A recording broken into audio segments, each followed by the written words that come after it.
my dreams of traveling just preoccupied me. And when I was about like 14, I just knew that this is something that's going to happen. Not if it would happen, but rather when it would happen.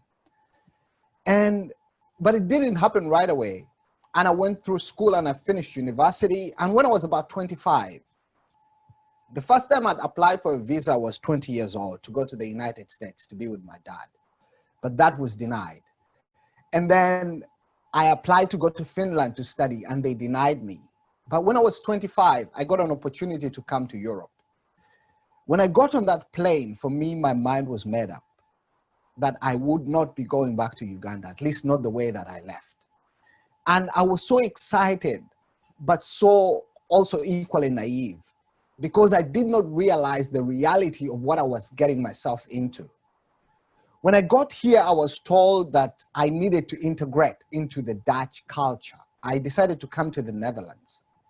And deciding to, when I talk about integration, for me, my understanding of this when I was in Uganda is that when I come to the Netherlands, I just have to show my graduation papers and find a job and settle in. I was told that getting here was the first part. Now you have to be recognized as a resident here before anything else can happen. So I was told you need to apply for asylum. And I did what I thought was smart. I applied. I said, I'm a refugee. I cannot go back to my country. It's something that I did and I'm not proud of. I made up a story. I lied to the Dutch authorities. But the moment I did it, I felt sick to my stomach. And I knew that this was the wrong thing to do. And I promised myself that I will not leave this country until I get an opportunity to right my wrong. The first interview that I did was 7 hours. On another day, I did another interview that lasted 8 hours. And after that, they put me in an asylum seekers center and I waited there for 2 years for permission for me to start to have a job and to go back to school and to have my own house and to start a business, because you are not allowed to do anything if you're not legally recognized. And after 2 years, I get a letter from the immigration authorities and they said, we don't believe your story. We don't believe you're a refugee. You have 10 days to leave the Netherlands. And if you don't leave within 10 days, you are going to be arrested, you're going to be detained, and you're going to be deported. My world came crashing in. Food lost its taste. Bright colors all of a sudden seemed dull, and the things that mattered in life just seemed to matter no more. I was so broken, I just didn't know. I worked up myself to the extent that I developed an ulcer in my stomach. And 7 days into the 10, at 7 o'clock in the morning one day, they come and pick me up. It was a Tuesday because every Tuesday we used to have something called stamping. Like you have to register with your fingerprint. And so they picked me up at 7 o'clock in the morning on a Tuesday. And they took me to the police station and they said, as of this point, you are illegal in the Netherlands and we have right to take you with us. They put me in the police station and later they put me in the detention center. I appeared before a judge and the judge decided that I needed to spend 10 months in an immigration prison.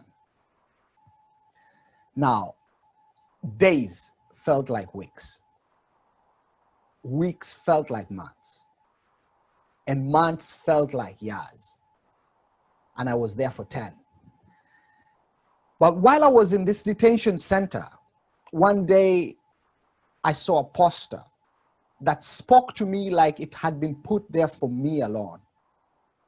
The words on the poster said, what would you say if I told you that everything that has happened in your life has had a part to play in you ending up here? And what would you think if I told you that right here, right now, is exactly where you're supposed to be, in order for a future that you cannot even start to think about to come into play for you? I stood there and I reflected on my life journey like I was looking back on a movie. The choices that I had made, the mistakes, and everything that had brought me to that point. The way I think about it, I was a boy who had just grown up and didn't grow up. I just aged and I didn't grow up. But this experience took the boy out of me and exposed the man that is inside. And under the most bleak circumstances, with a lot of questions and uncertainty, at this point in my life, I was bitter and I was angry at the world. I was angry at my parents, the system, the government, everything. I had a long list of blame. I had a list of people to blame. It was my list. It was a long list. The only problem is that I wasn't on it. And I challenged myself and I got rid of that list. And I made up a new list and I put only one thing on it, me. If anything is not working in my life, I have to take responsibility for it. If I'm not having the results that I want, I have to take responsibility for it. At this point in my life, I was so selfish. I was always thinking about myself. And I started to ask myself questions. What can I do with what I have? I made an evaluation of who I was and the resources that I had been given by God. I realized that I had a way with words, that I was an encourager, that I could listen and just give people comfort. And so while in the prison, I started to look for people to help. We started a support group and we would meet every day and pray together for an hour and encourage one another. While some people were being deported and others were being brought in, there was always encouragement. People left that place better than when they came in because we had started this thing there. And it sparked something in me. I realized even under these circumstances, there's something that I can give. And after 10 months, I was told you're free to go, but you have to leave the Netherlands. And under the most bleak circumstances, I got out of the detention center. I called a friend and he said, you can come and stay with me. And because I'm the kind who is helpful, I always volunteer to do things at home, just helping out, cleaning the house, so whatever it is that needed to be done. Not approaching things in a boastful or prideful way. And he took a liking to me and he helped me out in ways that I don't think he would have helped me if I was not humble or respectful. And I asked myself, what can I do with what I had? But I was still here, but I was not allowed to work. So I reached out to non-government organizations, such as this one, the Rotary Club International. I reached out to organizations like there's one called Refugee Foundation here. There's one called the Salvation Army, organizations like this. And I just offered my services, and the church just offering my services to just teach people the Bible and to talk about life, to just share from my own experience the things that I learned. I had got this idea to write a book when I was in prison, but I didn't do it for a long time. Eventually, I published the book and I wrote it.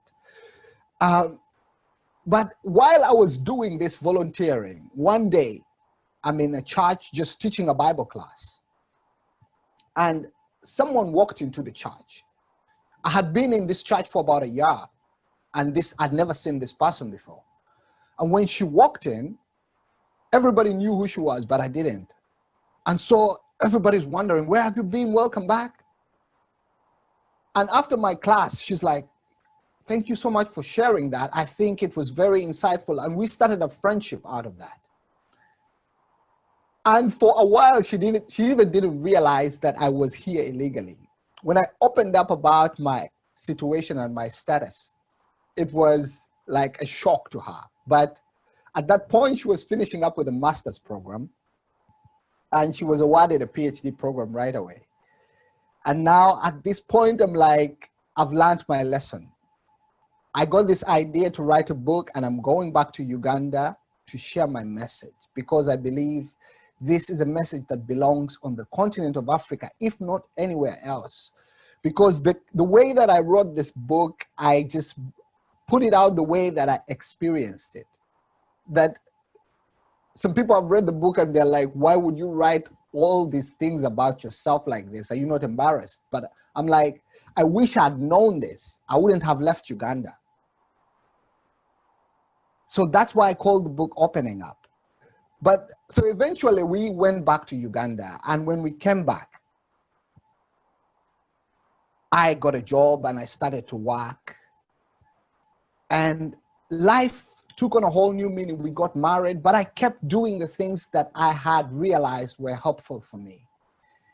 And the purpose of me sharing with you this story is not to impress you, but to impress upon you that for me, the biggest thing that has had the greatest impact in my life is always being willing to offer a helping hand, always being willing to volunteer. And when I came back, I offered my services to volunteer. I volunteered at the International Church of Leiden, at the Uganda-Netherlands Business Convention, the Ugandan community in the Netherlands. And even today, I am volunteering at the Rotary Club of Makerere, Wandegea. And I just want to put this out there. There's few things in life that will have an impact on your life that like being willing to give of what you have. See, sometimes we say, you don't understand, I don't have time. Actually, when you realize that time is what you need, you have to give time. If you realize that money is what you need, you have to give money. And for me, this is the thing that has had the biggest impact on my life. And just to wrap this up, I just want to share with you guys the benefits for me that I've got out of this experience of volunteering. And in relation to the theme of this year, that Rotary opens opportunities, the thing that for me has had the greatest impact as far as this is concerned is the opportunities that I've got as far as being willing to volunteer. The first thing that I can talk about is that it has helped me to be visible, in the sense that when I think about what I do with the Ugandan community here and the people that we serve with, sometimes people look at what we do and they're like, you guys must be making a lot of money. I want to come in. And then we're like, please come in. And when they realize that we're doing it for free, they run away. But they don't realize the level of visibility that this gives us. And when we are talking about being open to opportunities, there's nothing that beats exposure. There's nothing that beats exposure. If you can do something and nobody knows that you can do it, then maybe it's even good that you don't know that you can do that. So the thing for me that has helped, the first one is just being willing to volunteer. It has increased my visibility. And even me being reached out to be available for a day like this. Personally, I do not believe that a day like this is it's a seed for me that I'm planting into very fertile soil, because I do believe in the foundation of this great organization. And I am really humbled to be here speaking with you today about the journey of life. And in embracing where you are going, the second thing that I want to talk about is we gain experience. When we are willing to give of what we have in the sense of volunteering, we gain experience. The things that we do repeatedly, it's not that they become easier, but rather our ability to do them increases. And when I think about all the things that I have done in my life, it's not that I knew how to do them when I started, even public speaking. My first encounter with public speaking was in a church. They asked me to go up and lead a prayer session. And until that time, I didn't know that it's something that I could do. And I could have said, no, I can't do that. But I said, yes, let me just go ahead and do it. And when I did that, they asked me to lead a Bible class. And when I finished to lead the Bible class, they asked me to do the Sunday school classes. And then it went into a life class. And now I'm holding my own trainings. I'm all holding my own workshops. And it all came out of me being willing to volunteer or to offer of myself what I could. We get an opportunity to learn on the job when we are willing to volunteer. And then the third thing that I think for me is so just impactful, that we build stronger networks. Sometimes people say, yeah, I know this person. I know so-and-so. The question is, do they know you? It's not just about who you know. It's as much as who knows you. And it's, if you say that you just know people and they don't know you for anything, then it doesn't serve you. But in building stronger networks, when we are willing to volunteer, my experience in volunteering has connected me to some very strong people. I have some very strong people in my network that I'm very proud of. Sometimes I can be with people in a conversation and they're talking about something that relates to the ambassador of the European Union. And I'm like, yeah, I can send a message on WhatsApp. And they're like, what? You mean you have the ambassador's number on your speed dial? I'm like, yeah. But simply because I was willing to volunteer. And through this volunteering with the Ugandan community in the Netherlands and the business convention, I have other people in my network, even in Uganda, members of parliament and ministers and the speaker of parliament.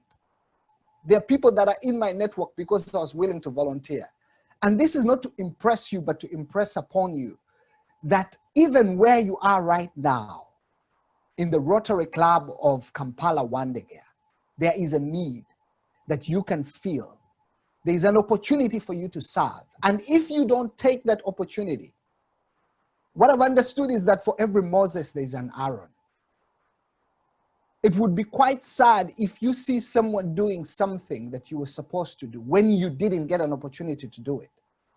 And I think the best part of leadership is you do something and then you become good at it, that you get promoted to another level, but you have trained someone else to do what you have been doing.